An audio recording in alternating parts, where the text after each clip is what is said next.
Everybody in attendance tonight, get a bottle in your hands and pour up. And if you are KME, hated them. Hello, and welcome to Inconsequential Souls. Today, I wanted to discuss stealth and how it is that stealth gameplay has evolved in the Soul series. What I'd like to see happen with stealth in the game's future, and I guess just show some of the strategies that are currently used mostly in Dark Souls 2, because in Dark Souls 1 the stealth was a bit samey, where practically you would just make yourself semi-invisible and then ambush your opponent with whatever attack you chose.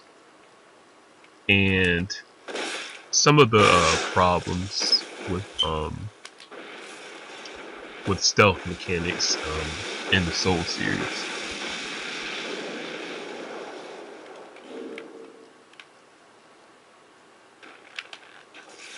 Now, to me, the cool thing about stealth in Dark Souls 2 is that it's not heavy-handed. They don't give you some item or some intended mechanic, I believe, to make you difficult to see by your opponent in a very obvious way that, you know, just anybody can use and just unleash a destructive ambush on your opponent.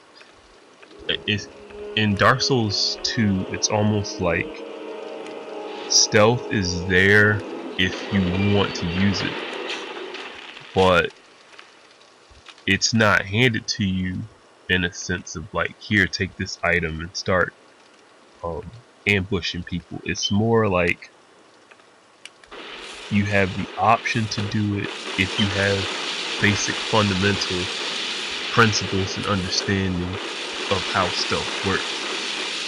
And if you do have those principles, it's something that someone else can't just duplicate by slapping on some item. It's one of those things where they have to get good at it, the same as any other type of technique. And even when I think about it now, stealth is almost like its own weapon in Dark Souls 2, where it's an esoteric type of weapon, and I really like that. It makes it obscure, and I guess unpopular, but I also think that it's rewarding at the same time because they do it that way. I don't know. I just think that stealth in Dark Souls 2 is done well. You get a set of tools, and how you use them is up to you. So if Dark Souls 3 was to have a form of stealth, I think out of all of the Souls games, I would prefer that it uses the method that Dark Souls 2 did, but just, I guess, make it a little bit more rewarding in the sense that it can be a more diverse practice. It kind of is now, in some ways, but I just like to see more diversity. And I guess I mean that in the sense of like fashion souls, not necessarily any more tools, because I don't think stealth needs more tools. I just think that the tools themselves just need to be improved, and once that happens, ambushing your opponent with a thief type weapon will be rewarding all by itself, because the items have improved and not necessarily having anything to do with adding some kind of heavy-handed mechanic to promote stealth in the game. That's I don't know, just the fact that anybody can do it type thing. Like I don't really think that that fits into the Souls series in a good way, and I think Dark Souls 1 is a good example of that. Now, like I was saying before, I think that heavy-handed mechanic that was introduced gave it the stealth, well, anybody can do it type of stigma. And when something like that happens, it opens up a door for it to be abused. Now, I remember one of my favorite covenants was the Forest Hunters with Alvina. And a lot of times, well, this is when I first started playing the game. I was late to the party, so a lot of play styles and metas and techniques were already developed before I got there. And one of the things I noticed that a lot of people did with some of the stealth items, like the Ring of Fog, was that they would put on the item and jump into,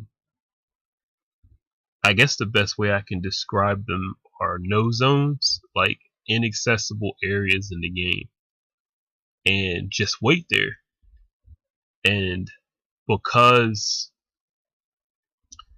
the field of vision for their character was blurred by the Ring of Fog item, and a lot of times they were just out of your field of view. And if I recall, there was no counter to it to track down where they might be.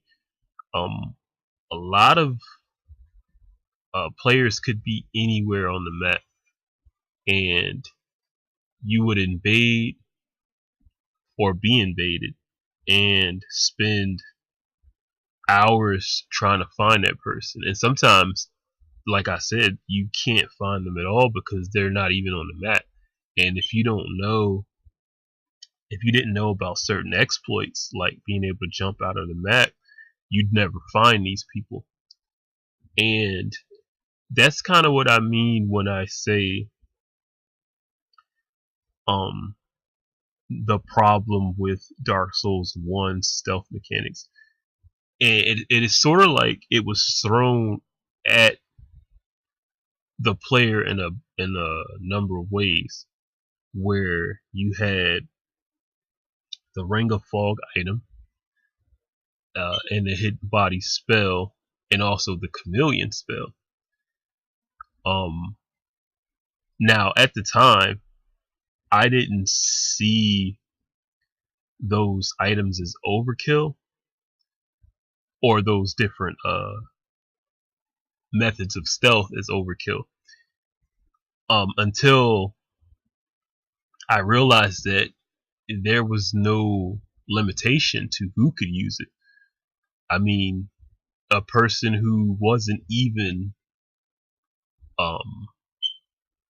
I guess you would say a character or a character class that was remotely interested in stealth, or should be interested in stealth, was using these items and ambushing players.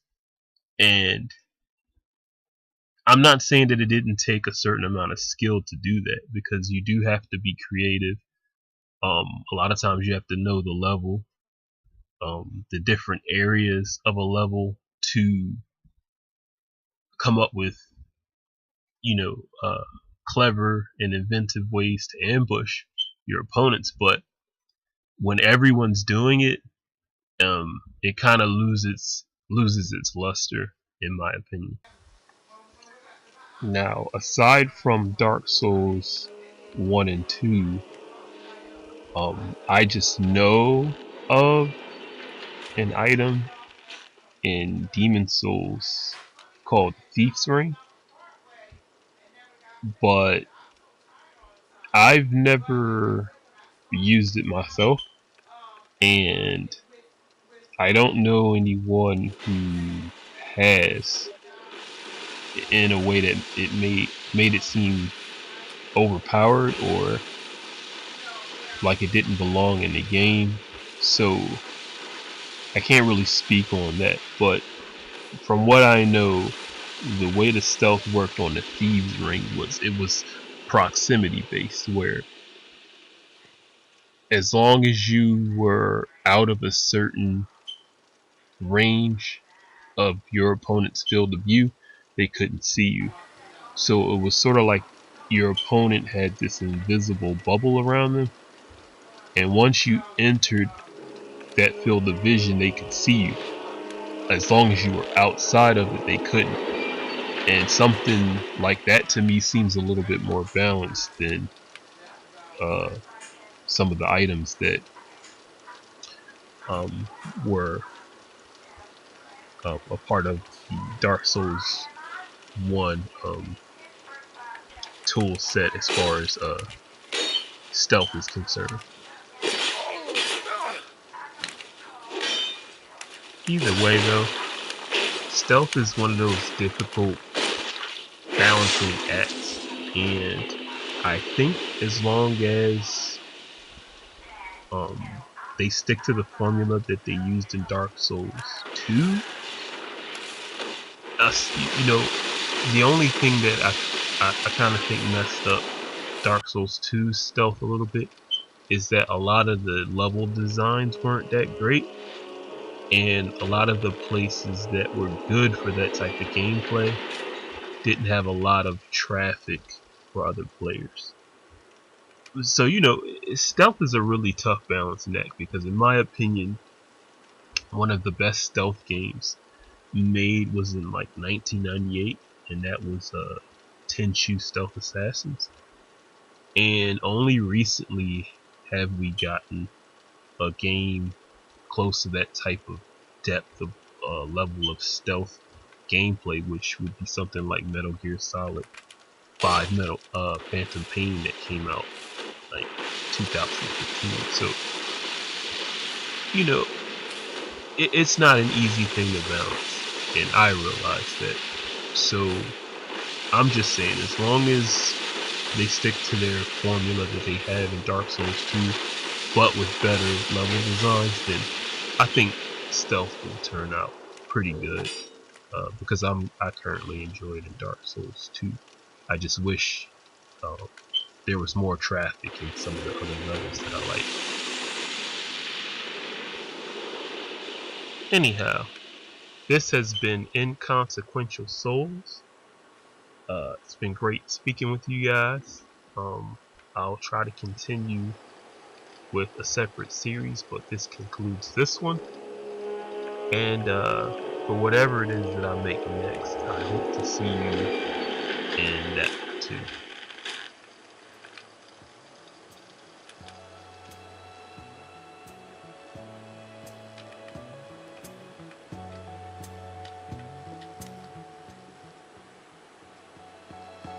Snakeskin EKs, tight turtlenecks, Jordache jeans, stone watch, sleeps to match, charm bracelet, charm belt, a tight jerry curl, but who didn't rock one? Block parties, fire hydrants, but could only mess with it on the weekends. House party at my crib tonight, everybody's invited.